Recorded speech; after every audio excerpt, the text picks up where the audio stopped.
Tamparan dari Malaysia ini benar-benar definisi, malu sampai ke ubun-ubun yang dikemas secara diplomatis. Bayangkan, pemerintah tetangga sampai merasa perlu melakukan misi penyelamatan warganya hanya karena hidup di Indonesia dianggap terlalu ekstrim susahnya. Ini bukan sekadar urusan rumah tangga, tapi sertifikat kegagalan sistemik dari tingkat desa sampai pusat dalam mengelola kesejahteraan. Pejabat kita mungkin terlalu asyik rapat di hotel mewah atau sibuk memoles angka statistik di atas kertas, sampai tidak sadar kalau halaman rumah sendiri sudah dicap sebagai zona darurat kemiskinan oleh negara tetangga.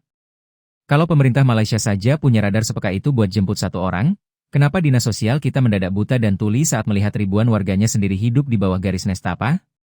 Buat Pak Prabowo dan jajaran menteri yang hobinya bicara soal macan Asia dan kedaulatan bangsa, tolong kacanya dibersihkan sedikit supaya bisa melihat kenyataan pahit ini. Apa gunanya Bapak bicara soal pertahanan semesta dan anggaran militer triliunan kalau untuk menjamin standar hidup yang manusiawi saja kita kalah telak sama tetangga sebelah?